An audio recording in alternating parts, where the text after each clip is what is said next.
Hello everyone, কি অবস্থা সবার? সো আমরা আজকে চলে এসেছি আমাদের হিসাব বিজ্ঞানের দ্বিতীয় পত্রের ওয়ান শট ক্লাসে।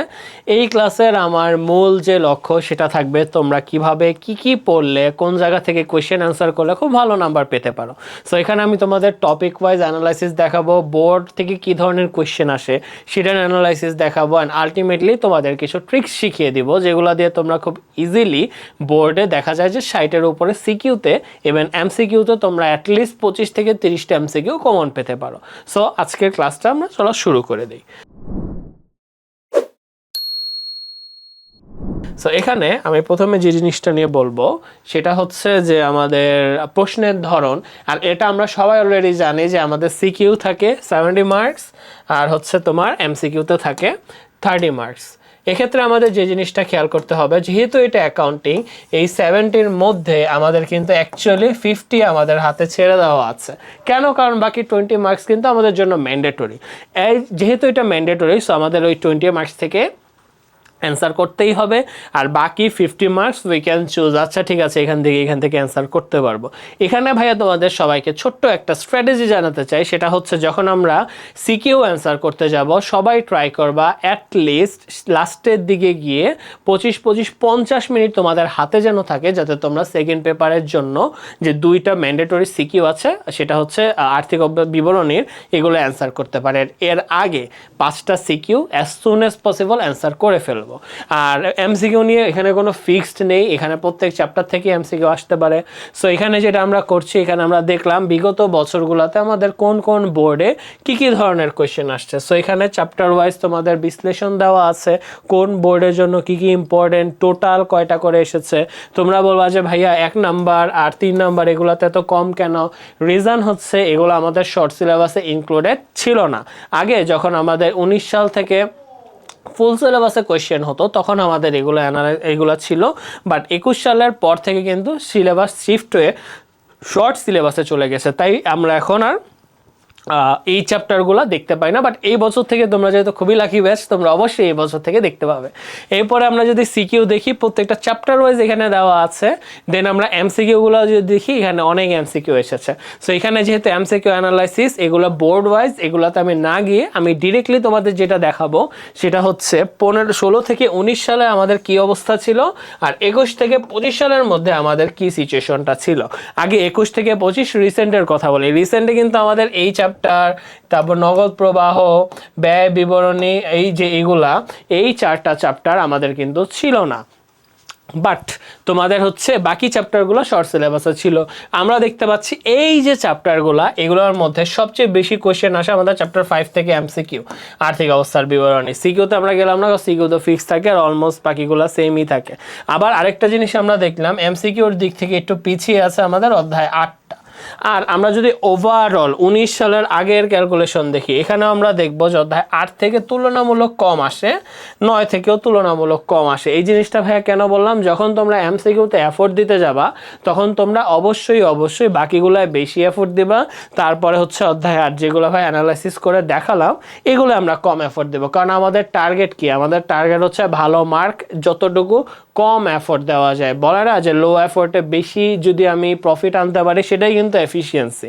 অ্যান্ড আমাদের হতে হবে এখানে এফিসিয়েন্ট। সো এই হলো আমাদের মোটামুটি কোয়েশ্চেন অ্যানালাইসিস। এখন আমরা কি করব, আমি তোমাদেরকে চ্যাপ্টার ওয়াইজ কোন চ্যাপ্টার থেকে কি কোয়েশ্চেন কীরকম প্যাটার্নে থাকতে পারে সেগুলো নিয়ে ডিসকাস করবো। সো চ্যাপ্টার 2তে আমাদের যেটা আছে অব্যবসায়ী প্রতিষ্ঠানের হিসাব, এই চ্যাপ্টার থেকে অ্যাকচুয়ালি পেঁচানোর মতো তেমন কিছুই নাই। ফিক্সড প্যাটার্ন, ফিক্সড টাইপের কোয়েশ্চেন প্রত্যেক আগে 15 সাল থেকে 19 সাল যদি বলি, সেম টাইপের কোয়েশ্চেনই এসেছে, এবারও ওরকম আসারই আমরা সম্ভাবনা দেখতে পাচ্ছি।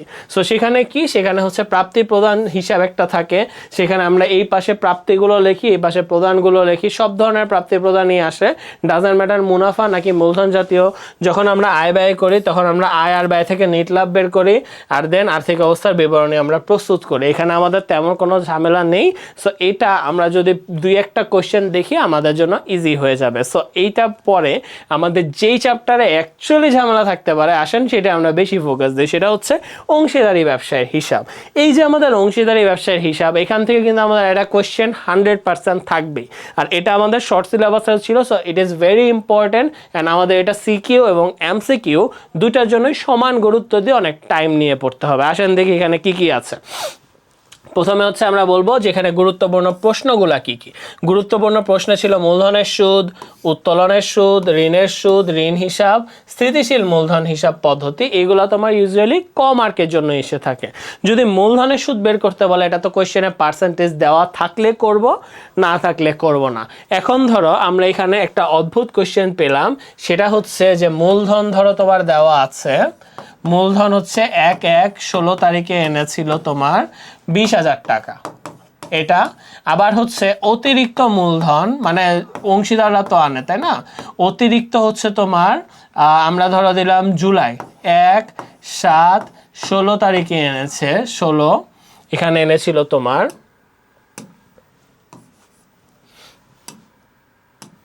1/7/16 ধরো আমি ধরে নিলাম আরো 10,000 টাকা। অ্যান্ড আমি বললাম সুদ হচ্ছে 10%।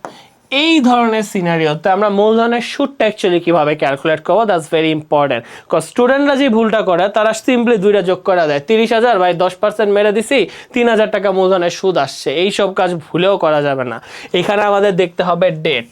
সো ডেট যেহেতু ডিফারেন্ট, আমাদের সুদও ক্যালকুলেট করতে হবে ডিফারেন্ট ওয়েতে। সো মূলধন 1 তারিখ যেটা দেওয়া আছে সেটা পুরোটাই আসবে। সো ভাইয়া কীভাবে ক্যালকুলেট করবো, লিখবো হচ্ছে 20,000 ইন্টু 10%। প্রথমটার মূলধনের সুদ আমরা আলাদা বের করব, সেটা আমরা পাই হচ্ছে 2,000 টাকা। পরেরটা কিন্তু 10,000 টাকা দেওয়া আছে, ওকে ফাইন, এটাও 10,000 ইন্টু 10%। কিন্তু এখানে কিন্তু তোমার আরেকটা ঝামেলা আছে, এখানে কিন্তু তোমার এটা 1 তারিখে আনে নাই, আনছে 7 তারিখে। দ্যাট মিন 7, 8, 9, 10, 11, 12, 6 মাসের জন্য ইউজ করা হয়েছে। 6 মাস, এটা আমরা কিভাবে করব, যে কয় মাস ইউজ ওইটা উপরে যাবে আর নিচে আসবে 12। সো আমরা যদি ক্যালকুলেট করি, এটা আসে হচ্ছে তোমার 500 টাকা। সো টোটাল মূলধনের সুদ আমার হবে 2,000 যোগ 5, 2,500 টাকা। এইভাবে হচ্ছে আমরা মূলধনের সুদটা ঠান্ডা মাথায় ক্যালকুলেট করব, আমাদের তাহলে আর কোনো সমস্যা থাকবে না। এটা খুব ইম্পর্টেন্ট। আর এটা বলার রিজনও হলো পরীক্ষায় এখান থেকে অনেক বেশি কোয়েশ্চেন আসে। সো এটা আমরা একটু ঠান্ডা মাথায় দেখতে হবে। দেন আমরা চলে যাই হচ্ছে আমাদের নেক্সট টপিকে, উত্তোলনের সুদ নিয়ে। উত্তোলনের সুদ নিয়ে আমি একটু পরেই তোমাদের বিস্তারিত অনেক কিছু বলে রেখেছি, সো এটা আপাতত একটু রাখলাম। ঋণের সুদ যেটা মাথায় রাখবা, ঋণের সুদ বলুক আর না বলুক আমাদের তো 6% ধরা লাগে। ঋণ হিসাব, স্থিতিশীল মূলধন, অনেক কিছু এখানে বলা আছে। চল আমরা দেখি পরে কি আছে। এখানে কয়েকটা ইম্পর্টেন্ট লাইন আছে যেগুলো আমরা খুব মনোযোগ সহকারে ঠান্ডা মাথায় দেখব। প্রথম লাইনে ভাইয়া বলেছি লাভ ক্ষতি বন্টন, এটা কিভাবে বন্টন করা হবে, যদি চুক্তি থাকে চুক্তি অনুযায়ী। চুক্তি মিন্স কি বলে দিতে পারে 3:2:1, এগুলোকে আমরা বলি হচ্ছে চুক্তি, 3:2:1 এরকম। এখন ধরো কোশ্চেনে কিচ্ছু বলা নেই, তখন কি করব, তখন যেই লাভটা আসবে সেটা সবাই সমানভাবে নিয়ে নিবে। সো এটাই লিখেছে, চুক্তিতে না থাকলে সমান, এটা মাথায় রাখবো। ঋণের ক্ষেত্রে আমরা যদি বলি উত্তোলন মূলধন, সাপোজ কোয়েশ্চেনে কোনো সুদের হার দেওয়া নাই, আমরা কোনো সুদ ধরবো না, কিন্তু ঋণের ক্ষেত্রে বলুক আর না বলুক আমাদের অবশ্যই 6% সুদ ধরা একদম বাধ্যতামূলক। সো এটাই ভাই লিখে দিয়েছি, কিছু না বললে ঋণের ওপর 6% সুদ ধরতে হবে। সো বলুক আর না বলুক আমরা ধরবো। এখন দেখবো ডেট, কবে ঋণ নিয়েছে। আমরা মূলধনের সুদ একটু আগে কীভাবে বের করলাম দেখেছি, সেম ওয়েতে ঋণ যদি 1 তারিখে নেয় কোনো তো সমস্যা নেই, কিন্তু যদি মাসের মাঝখানে নেয় সেটা আমাদের 6/12, 7/12 depending on the usage of ঋণ দেখে নিতে হবে। এরপর আমরা আসি উত্তোলনের সুদ নিয়ে, এটা খুবই ইম্পর্টেন্ট। উত্তোলনের সুদের ক্ষেত্রে আমাদের দেখতে হবে মাসের শুরু, মাসের মাঝামাঝি, শেষ, এগুলা কিছু বলছে কিনা। যদি বলে প্রতি মাসের শুরুতে, তখন 6.5 মাসের সুদ ধরতে হবে। যদি বলে মাঝের মাঝামাঝি সময়, তখন 6 মাস ধরবো। মাসের শেষে বললে 5.5 মাসের সুদ ধরবো। যদি 2 মাস অন্তর বলে 2.5 মাসের সুদ ধরবো। 3 মাস অন্তর বললে 1.5 মাসের সুদ ধরবো। আর যদি মাস অন্তর মন্তর কিচ্ছু মেনশন করা না থাকে, তাহলে সিম্পলি 6 মাসের সুদ ধরবো। এখন এটা যদি আমি তোমাদেরকে হালকা একটু আইডিয়া দেই, ধরো বললো যে প্রতি মাসে 300 টাকা সুদ নেয়, প্রতি মাসে 300 টাকা সুদ না, সরি, এটা বলবে হচ্ছে প্রতি মাসে 300 টাকা উত্তোলন করে। সো প্রতি মাসে যদি আমাদের 300 টাকা উত্তোলন করে, খেয়াল করো, আর এখানে আমি 10% দিলাম। এখন প্রতি মাসে ভাইয়া বলেছি, এখানে কিন্তু আমি বলি নাই যে মাসের শুরুতে না মাসের শেষে না মাসের মাঝামাঝি। সো আমরা কি জানি, যদি মাসের মাঝামাঝি শুরু শেষ কিছুই না বলে 6 মাসের ধরবো, সো আমরা কি করব, এটা সিম্পলি হচ্ছে ওই যেটা ছিল, ধরো 100 টাকা 1000 টাকা উত্তোলন করেছিল, এটার উপর সুদের হার ছিল 10% ইন্টু 6/12, এটা দিয়ে দিব 6 মাসের সুদ। যদি আমাদের মাসের শুরুতে বলতো তখন করতাম 1000 ইন্টু 10% ইন্টু মাসের শুরুতে বলে হচ্ছে 6.5 মাস, তাহলে নেব 6.5/12। এইভাবে হচ্ছে আমরা উত্তোলনের সুদগুলো ক্যালকুলেট করে থাকি। এই জিনিসটা খুব ঠান্ডা মাথায় আর ভালো মতো আমাদের দেখতে হবে। এরপর আমাদের ক্ষতে কি আসে, আমাদের ক্ষতে কিন্তু লাভ লোকসান বিবরণী আসবে, এটা একদম ফিক্সড, এটা আমাদের জানা কথা। আর গতে আসে মূলধন বা চলতি হিসাব। এখানে আমাদের অনেক কনফিউশনের ব্যাপার আছে, ঠান্ডা মাথায় দেখি। যদি কতে আমাদের মূলধন হিসাব প্রস্তুত করতে বলে তখন আমরা সেটা কিভাবে করব, স্থিতিশীল পদ্ধতিতে। আমরা জানি মূলধন কিন্তু দুইভাবে প্রস্তুত করা যায়, একটা স্থিতিশীল পদ্ধতি আর একটি হচ্ছে পরিবর্তনশীল পদ্ধতি। এখন স্থিতিশীল পদ্ধতিতে কি কি আসে, যদি স্থিতিশীল পদ্ধতি বলি, এখানে শুধু মূলধন আর অতিরিক্ত মূলধন আসে, আর কিচ্ছু আসে না। সো মূলধন আর অতিরিক্ত মূলধনগুলো আমরা লিখি, আর কিছুই আনি না। কিন্তু যদি পরিবর্তনশীল পদ্ধতি করি সেখানে কিন্তু আমরা সব কিছুই নিয়ে আসি। এখন কতে যদি আমাদের মূলধন জানতে চাই, অবভিয়াসলি আমাদের কতে জানতে চাইলে তো এত কিছু আর চাবে না, তখন আমরা শুধু মূলধন আর অতিরিক্ত মূলধনটা ক্যালকুলেট করে দেখাই দিব কিভাবে, ছকে যেটা আমাদের ছিল রেগুলার ছক। আর এটা গেল স্থিতিশীল।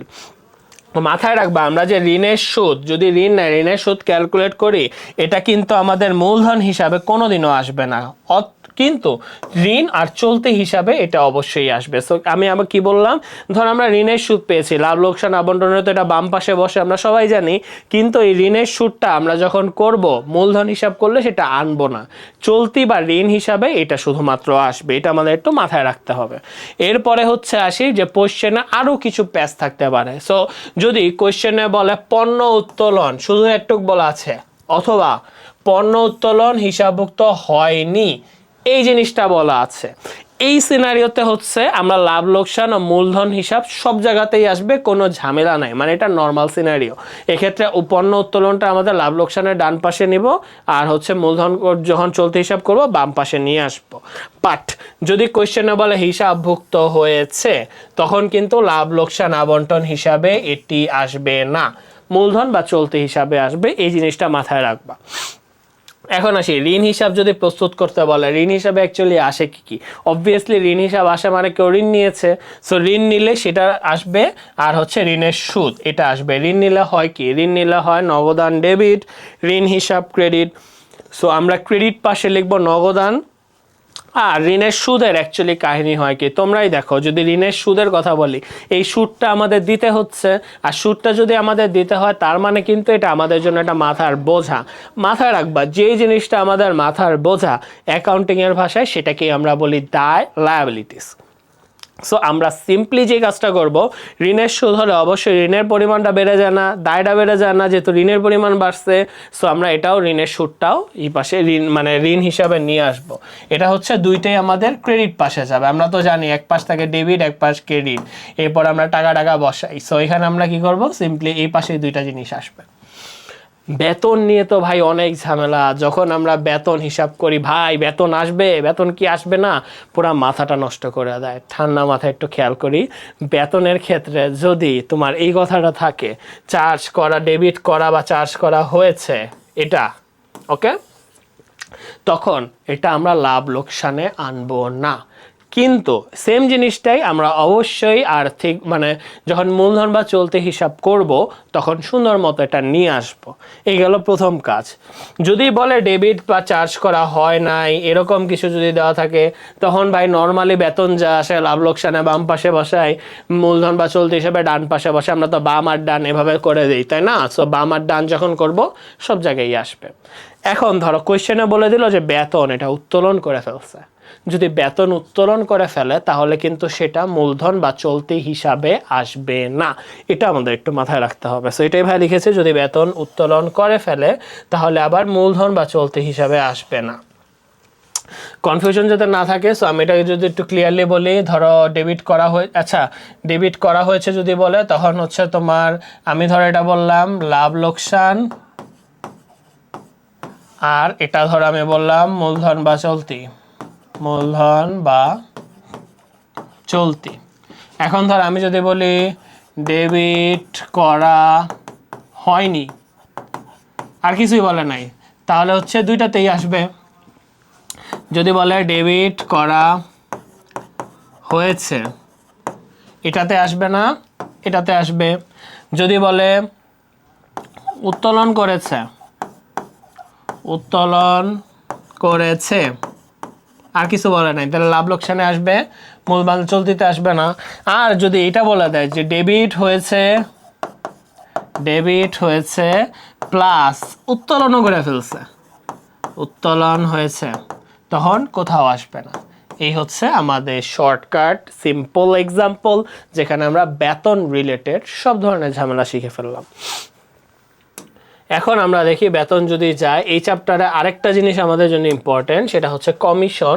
মাথায় রাখবা, কমিশন হচ্ছে বন্টনযোগ্য মুনাফার পূর্ববর্তী পরবর্তী বলতে পারে, বন্টনযোগ্য মুনাফার ওপর পূর্ববর্তী যদি বলে, আরেকটা বলতে পারে বন্টনযোগ্যের ওপর পরবর্তী। সাপোজ আমরা ক্যালকুলেট করে দেখলাম আমাদের বন্টনযোগ্য মুনাফা আসতেছে 20,000 টাকা, আমরা 20,000 টাকাটা লিখব না, ওই 20,000 টাকা ইন্টু হার, হার মিনস সাপোজ ধরো 10%, গুণ করে দিব, দেখবো হচ্ছে আমাদের 2,000 টাকা আসে।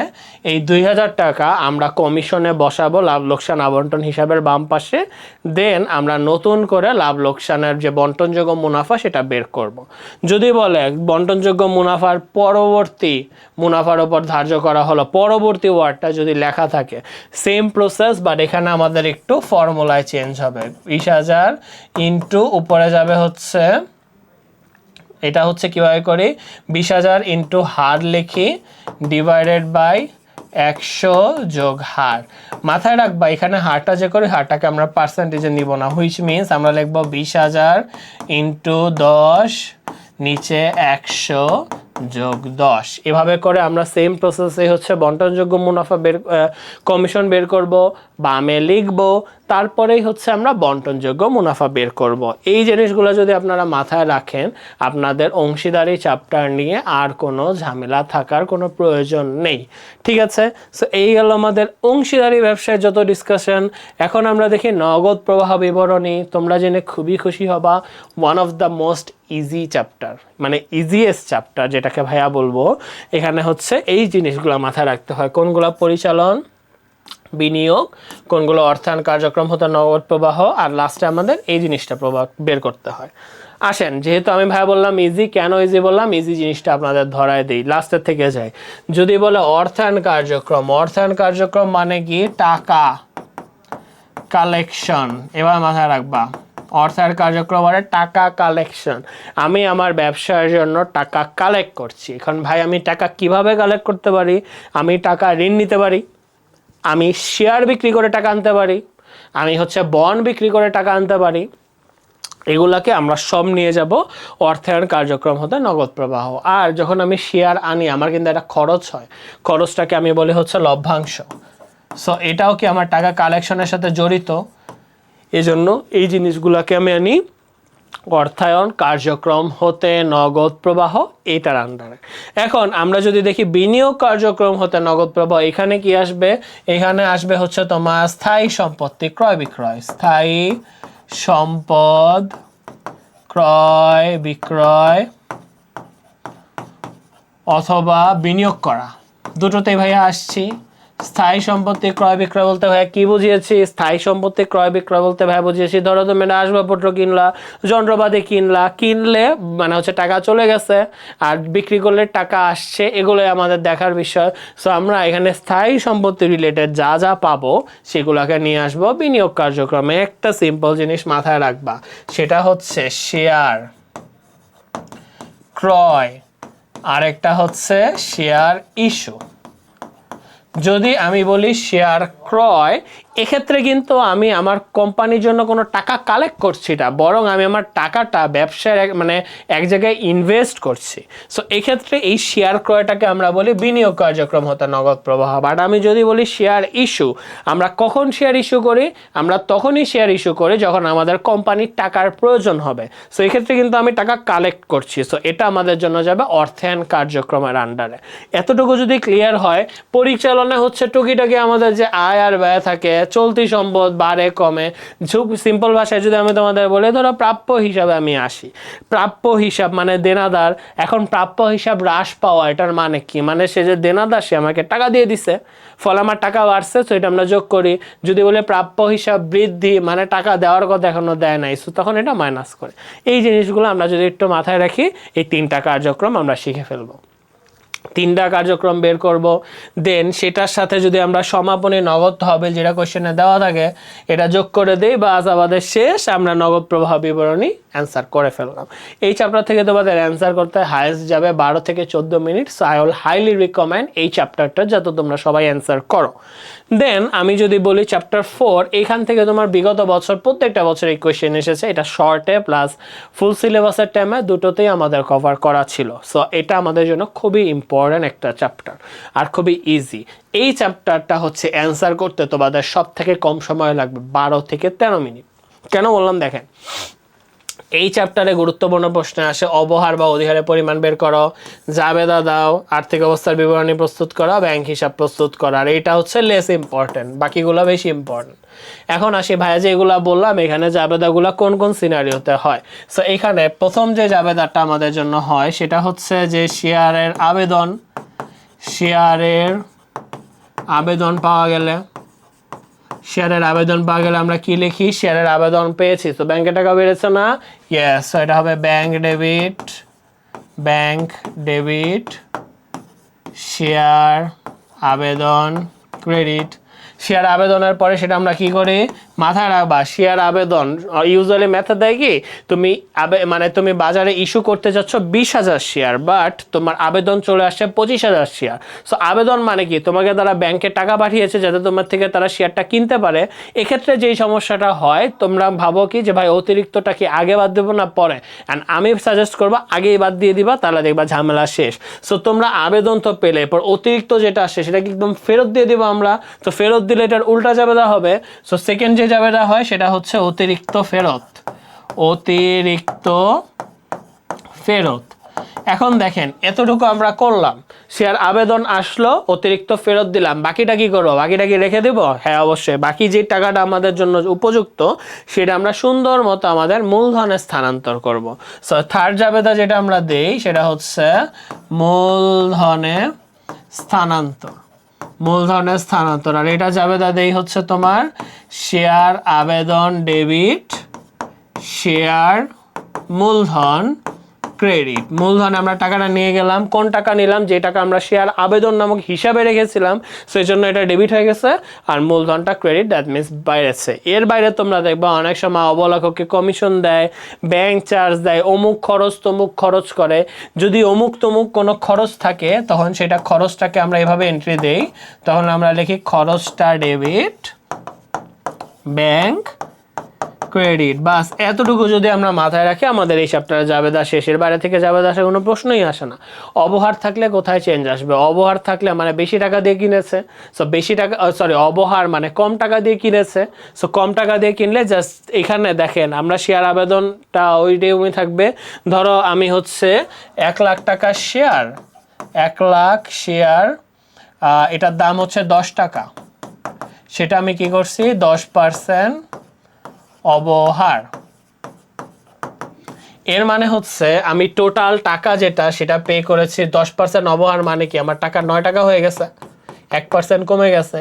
সো আমি টোটাল টাকা পে করছি হচ্ছে 90,000 টাকা। আর এক্ষেত্রে আমি দেখো 9 টাকা করে যদি আমার হয় শেয়ারের মূল্য, তার মানে 1 টাকা অবহার। আর এই হচ্ছে 1 টাকা মানে হচ্ছে এই 1 ইন্টু আমার যেটা ছিল কত ছিল? 1,000, 10 লাখ। আচ্ছা তাহলে একটা শূন্য এক্সট্রা হবে।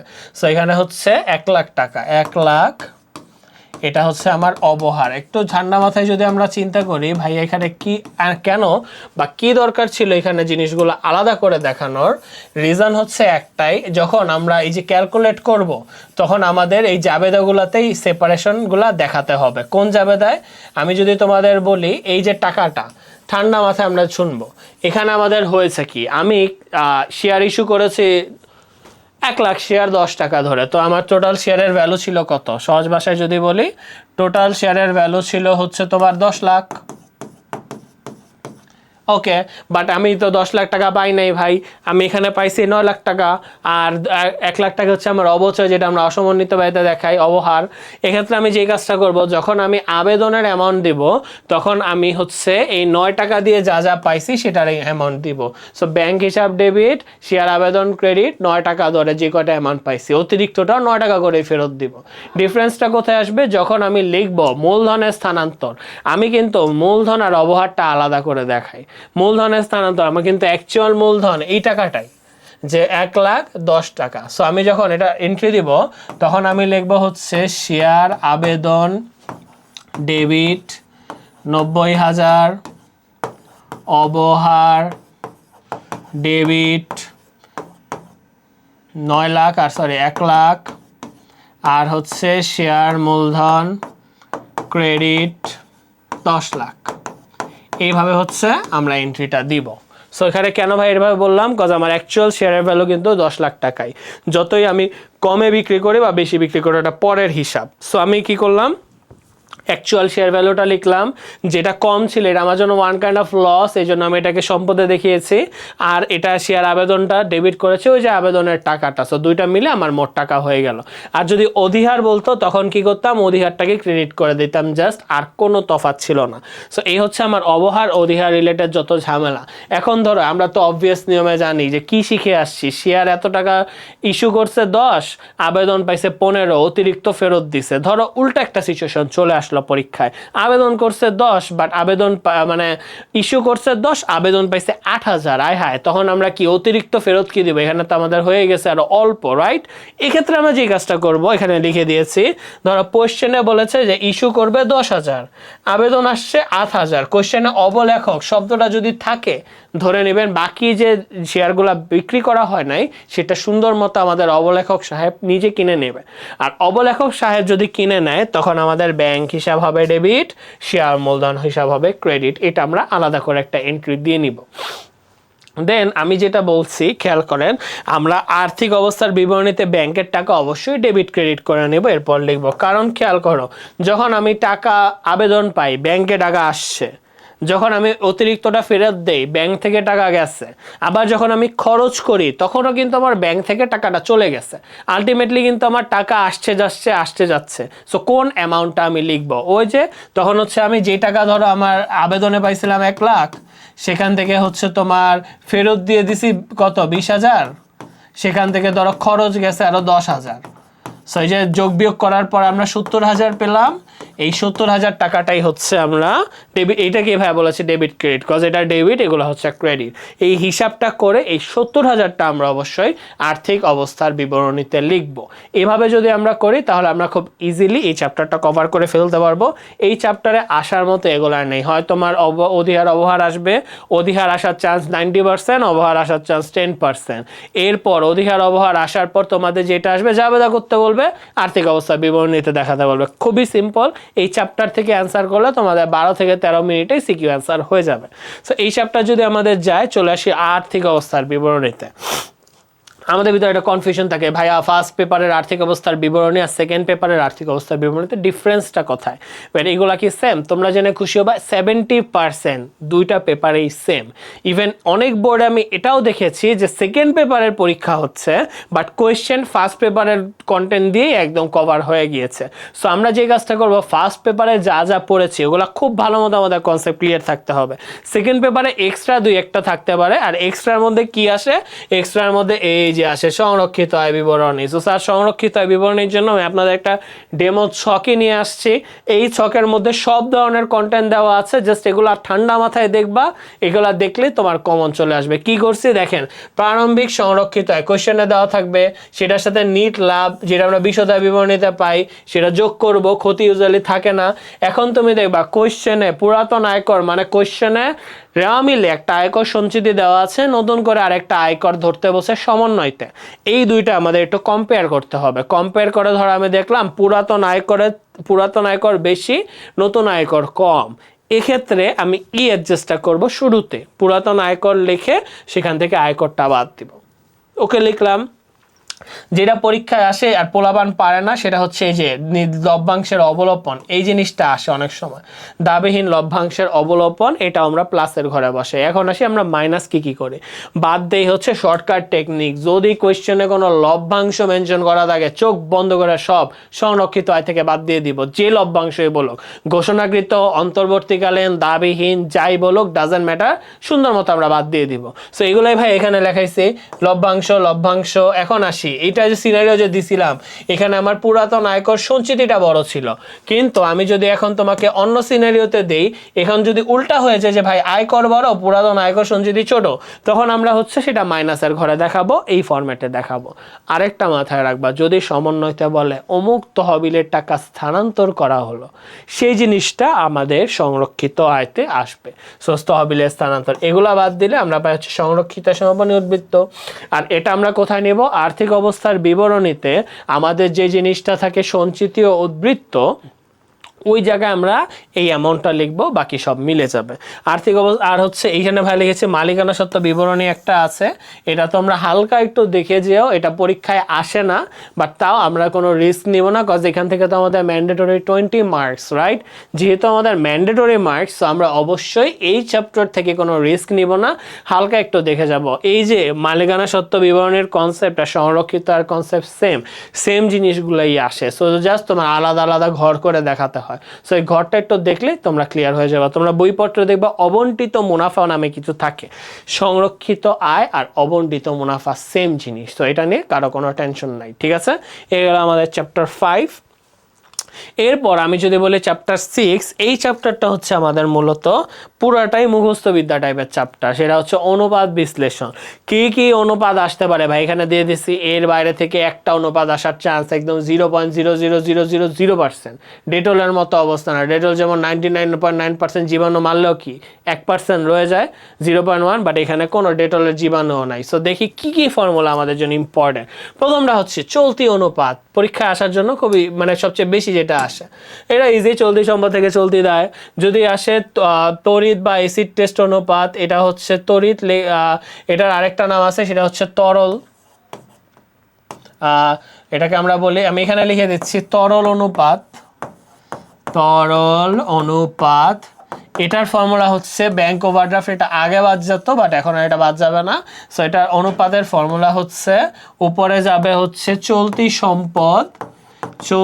সম্পদ, সেটা থেকে আমরা দুইটা জিনিস বাদ দেই, সেখান থেকে আমরা বাদ দেই হচ্ছে সমাপনী মজুদ আর অগ্রিম খরচ, আর নিচে আমাদের যাবে হচ্ছে চলতি দায়। এই জিনিসটা মাথায় রাখবেন স্যার, তরল অনুপাত এটা আমরা করি, আর এটা হচ্ছে তরল অনুপাতের বহুত নাম আছে, অগ্নি পরীক্ষা অনুপাত, অ্যাসিড টেস্ট অনুপাত, এমন অদ্ভুত নামও আসতে পারে। সো নামগুলো একটু দেখে যাবেন। তার যেটা আসে কার্যকরী মূলধন অনুপাত। সো আমাদের কার্যকরী মূলধনটা মাথায় রাখতে হবে। কার্যকরী মূলধন কিভাবে বের করি, সেটা হচ্ছে চলতি সম্পদ থেকে চলতি দায়টা বাদ দিই। আর অনুপাত যদি বলে তখন উপরে যাবে হচ্ছে কার্যকরী মূলধন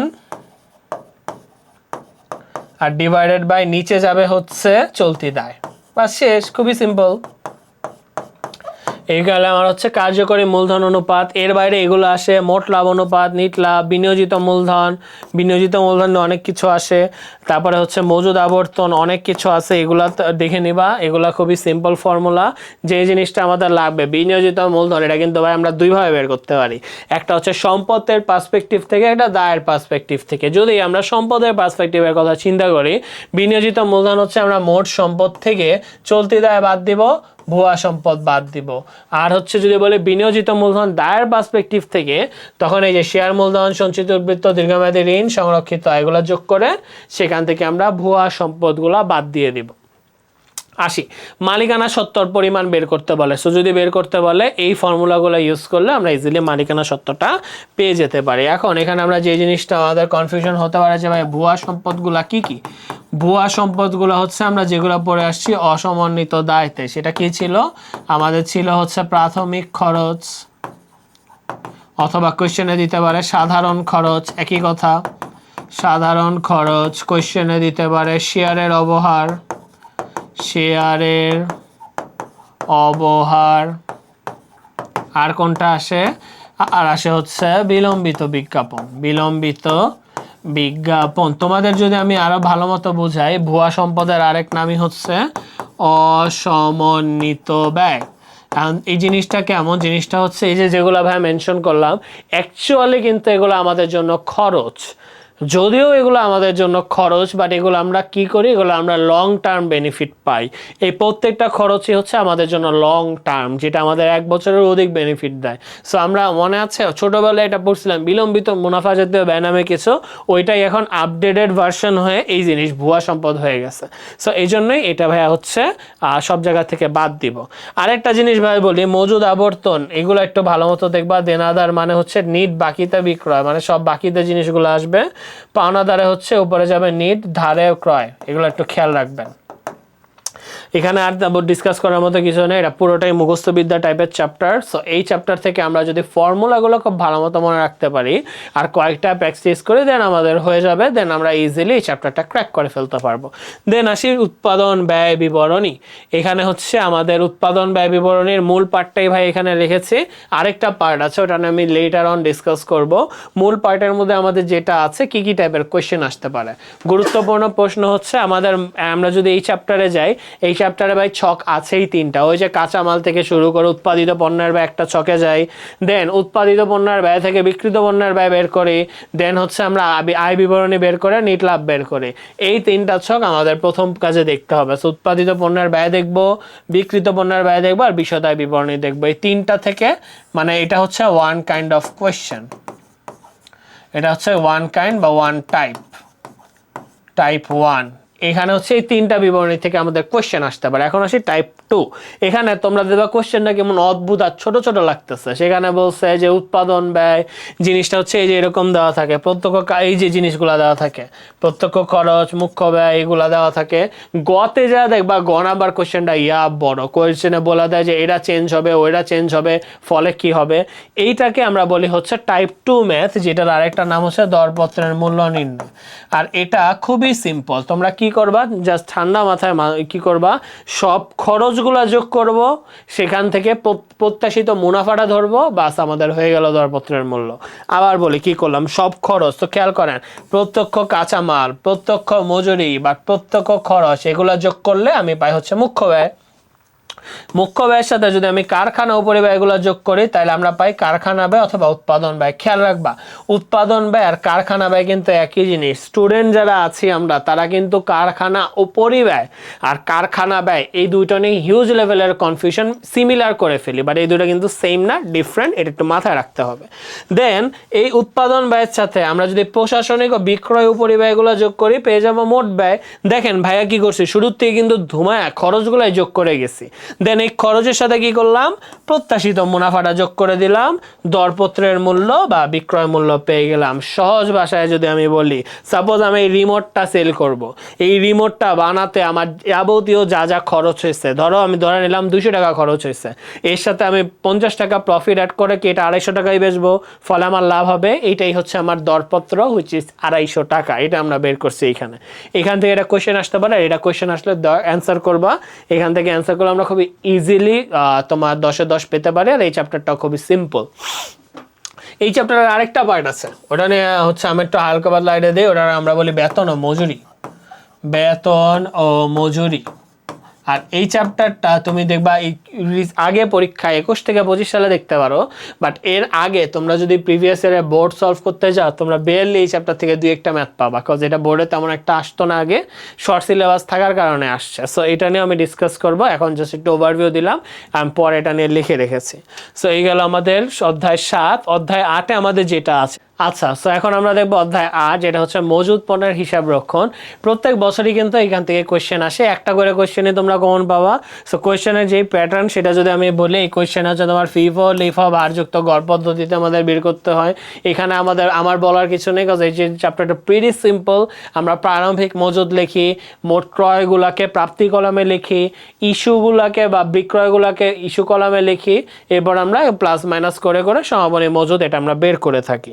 সো নাও এখানে এতটুকু নিয়ে আমাদের কোনো কনফিউশন থাকবে না, থাকবে হচ্ছে একটা ট্রিক শিখাই দিই তোমাদের। অনেক সময় দেখবা ঘাটতির ম্যাথ আছে, বুঝবা কিভাবে ভাই কোয়েশ্চেনে ঘাটতি আছে নাকি ঘাটতি নাই। এটা বোঝার ইজিয়েস্ট ওয়ে হচ্ছে, যখন তুমি একটা কোয়েশ্চেনে দেখবা সমাপনী মজুদ কিন্তু ইউজুয়ালি দেয় না, বাট তোমাকে দিয়ে দিচ্ছে, তখনই বুঝবা ভাই এটা তো দেওয়ার কথা না, কেন দিল, নিশ্চয়ই ঘাটতি আছে। তখন আমরা বুঝে নেব ঘাটতি। আর ঘাটতিটা কীভাবে বের করে দেখেন, প্রারম্ভিক মজুদ, মোট প্রাপ্তি বা মোট ইস্যু, সমাপনী মজুদ। এখানে ভাইয়া যেই জিনিসটা করি, এখানে কিন্তু এককগুলা হিসাব করি, কজ টাকার অ্যামাউন্ট আগে কমার জানতে চাবে না, টাকার অ্যামাউন্ট আমরা লাস্টে বের করি। সো আমরা এখানে জাস্ট শুধুমাত্র যে তোমার এককগুলো আছে প্লাস মাইনাস করলেই ঘাটতি এককটা পেয়ে যাব। এখন আসি, এই চ্যাপ্টার যদিও দেখতে মনে হয় সোজা, এই চ্যাপ্টার আসলে সোজা না, বহুত ঝামেলা দিয়ে ভরা। এটা এমসিকিউর জন্য, এটা আমি একটু পরে ডিসকাস করছি, আমরা এখান থেকে আগে একটু দেখি। ধরো তোমার কোশ্চেনে বলা আছে কারখানা বা উৎপাদন কেন্দ্র হতে ফেরত, এই জিনিসটা মেনশন। এটার মানে কি, এটার মানে হচ্ছে জিনিসটা হচ্ছে আমরা ইস্যু ফেরত। আর আমরা ইস্যু ফেরতকে কোথায় লিখবো, ইস্যু হলে ইস্যু কলামে লিখতাম। সো ইস্যু ফেরত হলে সিম্পলি একটা কলামই বাঁচে, সেটা হচ্ছে আমার প্রাপ্তি কলাম। সুন্দর মতো আমরা প্রাপ্তি কলামে লিখে ফেলবো। তাই এখন আসি টাকার অ্যামাউন্ট নিয়ে। যদি তারিখ থাকে তখন ওই তারিখের দাম, যদি বলা যায় 15 তারিখের ইস্যুটা মানে 15 তারিখের মাল কারখানা ফেরত, ওই মালের দাম কত ছিল সেটা লিখবা। যদি তারিখ ফিক্স না থাকে, সর্বশেষ যেই দাম সেটা দিয়ে আমরা হিসাব করব। Doesn't matter if it is LIFO or FIFO, আমরা হচ্ছে অলওয়েজ এইসব ফেরতের ক্ষেত্রে সর্বশেষ দামটা ইউজ করব, কিছু মেনশন না করা থাকলে। দেন আসি আরেকটা, যদি কোশ্চেনে বলে সরবরাহকারীকে বা পাওনাদারকে ফেরত, এটাকে আমরা বলি হচ্ছে ক্রয় ফেরত। এখন ক্রয় ফেরত হলে তো অবশ্যই আমরা ক্রয় হিসাবে লিখতে পারবো না ক্রয় কলামে, তো কই লিখবো, অবশ্যই ইস্যু কলামে লিখবো, ইস্যু ফেরত। কিভাবে লিখবো, যে সেম জিনিস, যে তারিখ থাকলে ওই তারিখের দাম, তারিখ না থাকলে সর্বশেষ মালের যে দাম। কজ মনে আছে আমরা যখন হিসাব করি 100, 200 টাকা, তারপর হচ্ছে 200, 3, 600 টাকা, এই যে আমরা মালগুলো এইভাবে দিই না। সো ধরো তোমার বলেই দিল যে 15 তারিখ, ওটার দাম ধরো 2 টাকা ছিল, তখন এখান থেকে ফেরত দিব। যদি ডেট উল্লেখ না থাকে তখন ধরো যেহেতু ফেরত আসছে ওটা 3 দিয়ে গুণ দিব, মানে এই মালগুলো আমরা ফেরত দিব। যদি কোয়েশ্চেনে বলে চুরি হয়েছে, ক্ষতি হয়েছে বা ঘাটতি হয়েছে, ডেট ওই সেম জিনিস, এটাকে আমরা বলি ইস্যু ফেরত। তারিখ থাকলে ওই তারিখের দাম, এর মানে ধরো মাল 13 তারিখের মাল চুরি হয়েছে বলছে, তাহলে 13 তারিখের মালের দাম ধরবো। যদি কিছু না বলা থাকে তাহলে সর্বশেষ দাম, ধরো এইটা হচ্ছে 13 তারিখের মাল ছিল, যদি 13 তারিখ বলতো তাহলে এটা ধরো 20 কমছে না, তাহলে আমি অ্যাডজাস্ট করে লিখতাম ধরো 20টা চুরি হয়েছে, 20 চুরি, তাহলে আমি লিখতাম 80, 2, 160, 200, 3, 600। কখন লিখতাম স্যার, যদি আমার ডেটটা ফিক্স করে দিত। যদি ডেট ফিক্স না করা থাকতো তখন আমরা কি লিখতাম, তখন এটা একটাই রাখতাম 100, 2, 200, কিন্তু এখান থেকে নিয়ে যেতাম, তখন লিখতাম 180, 3, 18 দুগুণে 3, 18 হচ্ছে 54, 540, এই জিনিসটা আমরা করতাম। এটা আমি তোমাদের একটু আইডিয়া দিয়ে রাখলাম যাতে আমাদের এই ধরনের কোনো কনফিউশন না থাকে। দেন আমাদের অধ্যায় 8 নিয়ে আর কোনো ডিসকাশন নেই, তোমরা জেনে খুবই খুশি হবা এই চ্যাপ্টার থেকে কোশ্চেন তেমন একটা আসে না। বেশি খুশি হওয়ার দরকার নাই, কারণ হচ্ছে এই যে দেখেন স্যার আমাদের উৎপাদন ব্যয় বিবরণীর যে কন্টেন্ট, এই চ্যাপ্টারের কন্টেন্ট সেম, যেহেতু সেম এই দুই চ্যাপ্টার থেকে মিক্স আপ করে কোশ্চেন আসতে পারে। সো এই চ্যাপ্টারের ওই চ্যাপ্টারের কন্টেন্ট যেহেতু সেম, আমি এখানে ঝামেলায় গেলাম না। খেয়াল রাখবা ভাইয়া, আগের যখন উৎপাদন ব্যয় নিয়ে কথা বলেছি, রূপান্তর ব্যয় নিয়ে কিছু বলি নাই।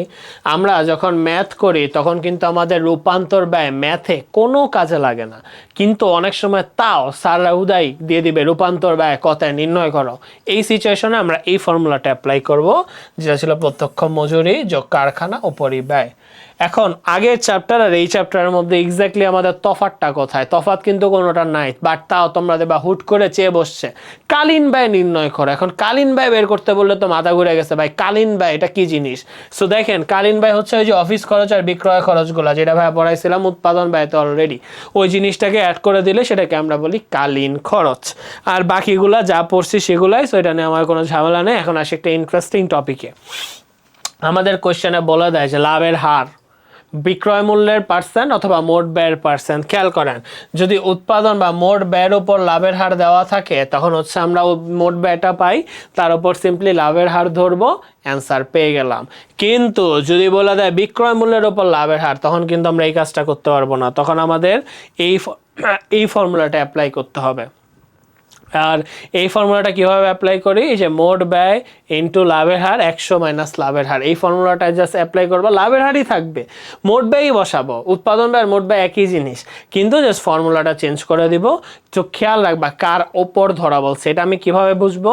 কোয়েশ্চেনে দেখবা নিচে সুন্দর করে দেওয়া থাকে লাভ মোট ব্যয়ের এত পার্সেন্ট, লাভ বিক্রয় মূল্যের এত পার্সেন্ট। যদি মোট ব্যয় বলে ফার্স্ট ফর্মুলা, বিক্রয় মূল্য বললে সেকেন্ড ফর্মুলা, এখানে আমি আরও স্পেসিফিক করে দিয়ে দিয়েছি, ঠিক আছে?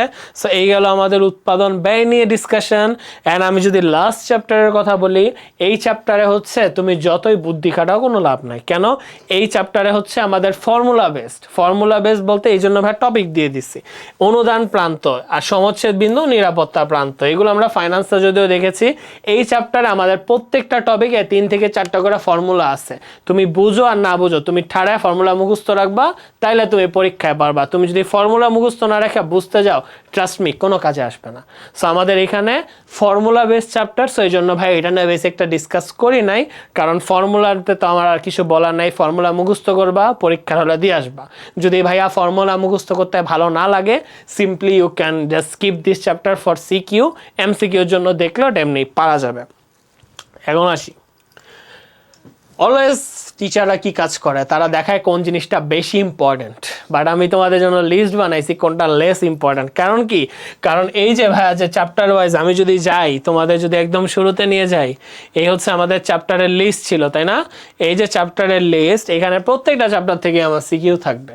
সো এই চ্যাপ্টার থেকে আমার একটা সিকিউ থাকবে, অংশীদারি থেকে একটা থাকবে, নগদ প্রবাহ থেকে একটা থাকবে, এটা থেকে একটা থাকবে, এটা থেকে থাকবে 2টা, এটা থেকে একটা, উৎপাদন ব্যয় থেকে একটা, মজুদ পণ্য থেকে একটা। দেখেন অলরেডি 1 2 3 4 6 7 8 9টা কিন্তু অলরেডি হয়ে গেছে।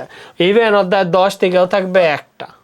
সো বাকিটা কোত্থেকে আসবে? এখন বাকিটা হচ্ছে হয় ব্যয় বিবরণী থেকে দিলেও দিতে পারে, অথবা যে কোনো টপিক থেকে এক্সট্রা একটা দিয়ে দিবে, অথবা তোমার এই যে উৎপাদন ব্যয় বিবরণীর মজুরি বা বেতন পার্ট ওটার থেকেও দিতে পারে। এই জন্যই ভাইয়া হচ্ছে ওই জিনিসটা একদম দেখো যে কম গুরুত্বপূর্ণতা এই 2টা টপিক রেখেছি। এই 2টা টপিক রাখার রিজন, এগুলো থেকে সিকিউ আসার চান্স খুবই কম, খুব কম। বাট খুব কম মানে এমন না যে আমরা পুরোপুরি স্কিপ করে যাব, আমরা একটু দেখব। ব্যয় ও ব্যয় শ্রেণী বিভাগ থেকে আলাদা করে সিকিউ আসে না, এটা উৎপাদন ব্যয়ের যে চ্যাপ্টারটা সেটার সাথে মার্জ হয়ে যায়। আর বেতন ও মজুরির যে চ্যাপ্টারটা আছে, এটা হচ্ছে তোমার ওই যে মূল বেতন, নিট বেতন, এগুলো বের করা লাগে। টেকনিক কি? তুমি জাস্ট মাথায় রাখবা যে বেতনের সাথে যেগুলো ভাতা পাই সেগুলো যোগ করব, যেগুলো বিভিন্ন তহবিলে পাঠাই সেগুলো বাদ দিয়ে দিব, বা শেষ, সেটা আমাদের নিট পদেয় বেতন। এই হচ্ছে আমাদের কম গুরুত্বপূর্ণ বিষয়গুলো। সো আমি আজকে তোমাদেরকে এই যে সেকেন্ড পেপার, এটা নিয়ে যা যা ডিসকাশন করলাম, আমার মূল লক্ষ্য ছিল তোমাদের এটাই জানানো যে কোন জিনিসগুলো বেশি ইম্পর্টেন্ট, কোন জিনিসগুলো কম ইম্পর্টেন্ট, এটা আমার তোমাদেরকে ধারণা দেওয়া। কজ দেখা যায় আমরা স্টুডেন্ট অনেক ভালো, অনেক বেশি পড়ি, স্টিল পরীক্ষায় মার্ক আসে না। একটা স্টুডেন্ট যত স্মার্টলি আর স্ট্র্যাটেজিক্যালি পড়ে, তার মার্ক কিন্তু তত বেশি আসে, রাদার দেন একটা নার্ড যে সারাদিন ধুমায় পড়ে। সো এই জিনিসটা মাথায় রাখবা, যেই টপিকগুলো যেগুলো ভাইয়া বলে দিয়েছি বেশি ইম্পর্টেন্ট সেগুলো বেশি গুরুত্ব দিবা, লাগলে 2-3 বার করে পড়বা। আর যেই টপিকটা ভাই বলেই দিছে যেটা আসে না কম ইম্পর্টেন্ট ওখানে বেশি একটা বেল দেওয়ার দরকার নাই। আর যে কাজটা করবা, তোমাদের যদি মনে হয় ভাই এত ম্যাথ তো প্র্যাকটিস করতে টাফ হয়ে যায়, এটার জন্য ভাই তোমাদের একটা স্ট্র্যাটেজি দিয়ে দিচ্ছি। দেখো এখানে ভাই লিখে দিয়েছি চ্যাপ্টার অ্যানালাইসিসের এখানে কোন চ্যাপ্টার থেকে কোনটা আসবে। এখন দেখো তোমার কিন্তু যৌথ মূলধনে এখান থেকে 2টা অ্যান্সার করতেই হচ্ছে। সো এখান থেকে যেহেতু আমাদের 2টা অ্যান্সার করতেই হচ্ছে, আমরা কিন্তু এখান থেকে বেশি একটা সুযোগ সুবিধা করতে পারতেছি না। এখানে গেল 2, সো আমি বাকি চ্যাপ্টারগুলো থেকে মিনিমাম 5টা অ্যান্সার করতে হবে। সো মিনিমাম যেহেতু 5টা অ্যান্সার করা লাগবে, আমি ইজি চ্যাপ্টারগুলো ধরি। ভাইয়া কি বলছে এটা ইজি, এটা থেকে অ্যান্সার করব, এটা ইজি। উৎপাদন ভাই ইজি, আর্থিক বিবরণী ইজি, মজুদ পণ্য ইজি। দেখেন আমার 5টা হয়ে গেছে। আমি কিন্তু চাইলে 2-1টা চ্যাপ্টার এখানে ম্যাথ প্র্যাকটিস স্কিপ করে যেগুলো ইজি চ্যাপ্টার ওগুলো সব ম্যাথ করে যেতে পারি। তাহলে আমার লাভ হয় কি জানো, তাহলে আমি ম্যাথও কমন পেলাম, 70-70টা এনশিওর করতে পারি। স্টুডেন্টরা ভুল কি করে, তারা 10টা চ্যাপ্টার প্রত্যেকটা চ্যাপ্টারেরই ধরে ধরে সব ম্যাথ করতে যায়। রেজাল্ট কি হয়, এই যে সব ম্যাথ করতে যায় তারা অনেকে গুলায় যায়, অনেকে সময় গুলাইতে পারে না, দেখা যায় যেই চ্যাপ্টার ভালো পারতো ওইটা কম পারতেছে। এই জিনিসগুলো আমাদের একটু মাথায় রাখতে হবে ওভারঅল। আর এমসিকিউর জন্য যদি ভাইয়া বলি, এমসিকিউতে আমরা প্রিভিয়াস ইয়ারের যে এমসিকিউগুলো আছে মোর দেন এনাফ। তুমি যদি প্রিভিয়াস ইয়ারে 3-4টা বোর্ডের এমসিকিউ দেখে যাও, অ্যাকাউন্টিং মানেই কমন, আর অ্যাকাউন্টিংয়ে এমসিকিউ অলওয়েজ কমন আসে। সো এই ছিল আমাদের আজকের মোটামুটি ওয়ান শট ক্লাস নিয়ে যাবতীয় যা যা ডিসকাশন সেটা। এখন আমরা যেহেতু আজকে ওয়ান শট ক্লাসটা করেছি, আমরা দেখি আমাদের যে বৃত্ত অ্যাপটা আছে সেই বৃত্ত অ্যাপটাতে কী কী আছে এটা একটু আমরা দেখি। আমি এখানে দেখতে পারবো এখানে অনেক ধরনের ক্যাটাগরি আছে যেখানে এসএসসি এইচএসসি যে কোনো স্টুডেন্ট ইউজ করতে পারবে। যেহেতু আমরা এইচএসসি ক্যান্ডিডেট, আমাদের জন্য সবচেয়ে ইউজফুল যে টুল সেটা হচ্ছে এখানে লার্ন টুল। সো আমরা যদি লার্ন টুলটাতে যাই, লার্ন টুলটাতে গেলে আমরা দেখতে পাবো এখানে আমরা শিখার প্লাস এমসিকিউ যে টেস্ট পেপারগুলো আছে সেখানে বিভিন্ন টেস্ট পেপারের বিভিন্ন পেপার থেকে বিভিন্ন বোর্ডের কোয়েশ্চেন একদম স্পেসিফিক্যালি প্র্যাকটিস করা যায়, যেটা আমি এখানে অলরেডি দেখতে পাচ্ছি। এই কোয়েশ্চেনটা ধরো আমি প্র্যাকটিস করলাম, ওকে ফাইন, চেক দিলাম, আমার ভুল হয়ে গেছে, কেন ভুল হলো আমি চাইলে কিন্তু এক্সপ্লেনেশনও দেখে ফেলতে পারলাম। সো লার্ন টুলটা দিয়ে আমরা অনেক ইজিলি এমসিকিউ প্র্যাকটিস করতে পারবো বা শিখতে পারবো। এখন শিখার পর আমাদের তো ইচ্ছে করবে না যে এখন শিখে ফেলছি একটু টেস্ট করি। সো টেস্টের জন্য তখন আমরা টেস্ট টুলটা ইউজ করব। টেস্ট টুলটা ইউজ করলে আমরা দেখবো এখানেও সেম প্রসিডিওর, আমরা কোন সাবজেক্টের এক্সাম দিতে চাই। ধরো আমার এখানে এক্সাম দিতে ইচ্ছে করতেছে হচ্ছে হিসাব বিজ্ঞান, দিলাম, সেখানে দ্বিতীয় পত্র চুজ করলাম, পরীক্ষা দেব 24 বোর্ডের, ঢাকা বোর্ড চুজ করলাম, এই তো আমি পেয়ে গেলাম। কতক্ষণ পরীক্ষা দিবা সেটাও তুমি সিলেক্ট করতে পারবা, কত মার্কেট দিবা সেটাও তুমি সিলেক্ট করতে পারবা। এখন ধরো এইখানে অনেক কিছু দেওয়া আছে, পরোক্ষ কাঁচামাল উন্নয়নের উপরে, ধরো আমি এর একটা দিলাম র্যান্ডমলি, ওয়াও দেখছে যে হয়ে গিয়েছে। এই যে একটা জিনিস দেখেন আমার অ্যান্সার হয়ে গেছে, বাট কোনটা ভুল সেটা কিন্তু আমি চাইলে এই ভিউ অ্যান্সার দিয়েও দেখে ফেলতে পারি। এই যে দেখতে পাচ্ছি এখানে কতগুলো ভুল আছে, এই সেই এগুলো আমরা ইজিলি দেখতে পারি। সো এইগুলো আমার টেস্ট টুল। আরেকটা ইন্টারেস্টিং টুল আছে, সেটাকে আমরা নাম দিয়েছি হচ্ছে আর্কাইভ টুল। এই আর্কাইভড এক্সামের মধ্যে আমাদের মূলত আছে অনেক এক্সাম যেটা আমরা অনলাইনে অনেক সময় হয়ে থাকে বাট আমরা অ্যাপিয়ার করতে পারি না। তুমি চাইলে যে কোনো সময় আর্কাইভড এক্সামের গিয়ে এক্সামটা অ্যাপিয়ার করতে পারবা। পাশাপাশি তুমি হচ্ছে যদি এক্সাম অ্যাপিয়ার না করে ইচ্ছা করে যে কি কি এমসিকিউ আসছে একটু শিখি, তখন তুমি লার্নে ক্লিক করলে সব ধরনের এমসিকিউর এই যে অ্যান্সার চলে এসেছে।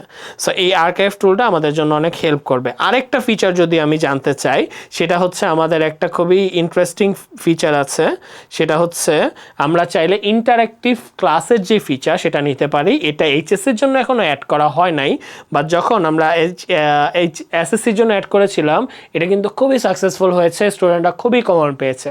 সো এইবার এটা আমরা তোমাদের জন্য আনবো যাতে তোমরাও এটা দিয়ে খুবই বেনিফিটেড হতে পারো। সো এই ছিল আজকের হিসাব বিজ্ঞান দ্বিতীয় পত্রের যে ওয়ান শট ক্লাস। সেটা আশা করি আজকের ক্লাসটা করে তোমরা কিছু না কিছু হলেও অবশ্যই উপকৃত হবে। আর ভাইয়া যে যে টেকনিকগুলো বলেছি সেটা অবশ্যই অ্যাপ্লাই করবা, কারণ আমি নিজেও কিন্তু অ্যাপ্লাই করে খুবই সাকসেসফুল, প্লাস অনেকেই সাকসেসফুল হয়েছে। সো আজকে তোমাদের সাথে আমার কথা ছিল এতটুকুই। আশা করি সবার পরীক্ষা খুব ভালো হবে। সবাইকে আল্লাহ হাফেজ।